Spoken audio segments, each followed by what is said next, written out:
Quinta-feira, 1º de dezembro.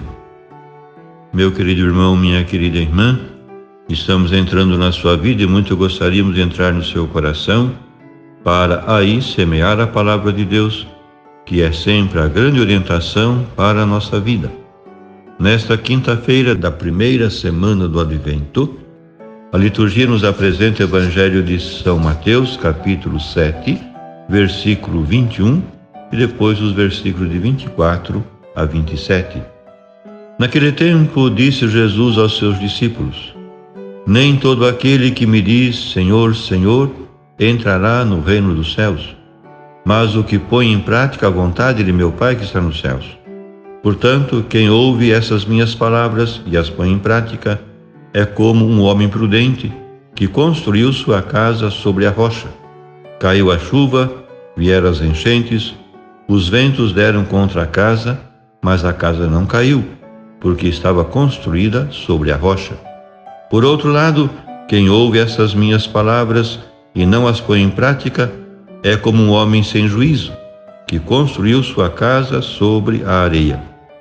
Caiu a chuva, vieram as enchentes, os ventos sopraram e deram contra a casa, e a casa caiu, e sua ruína foi completa.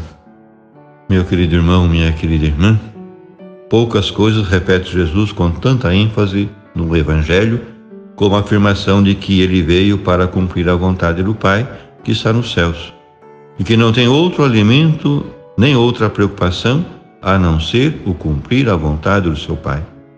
Se todo discípulo perfeito será como seu mestre, nós também devemos pôr o nosso empenho em imitar Jesus, aceitando e fazendo a vontade do Pai Celestial. Mas no Evangelho, Jesus nos ensina que não é suficiente uma superficial ou teórica aceitação da palavra do Pai, e sim que se exige o cumprimento prático e real da vontade divina.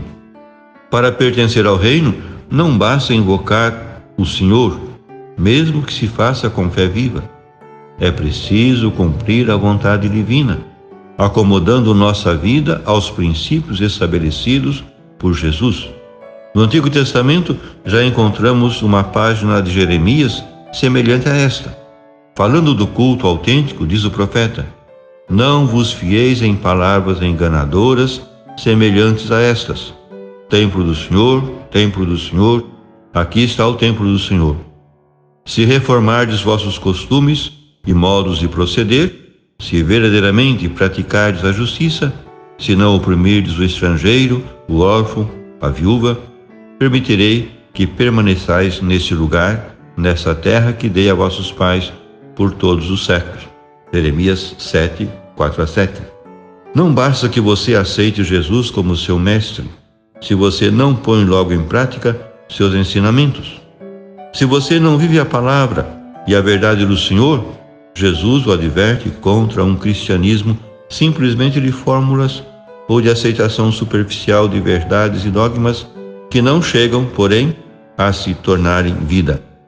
Jesus reforça a doutrina que acaba de expor com uma comparação com a qual anima os ouvintes a pôr em prática os ensinamentos que acaba de lhes propor.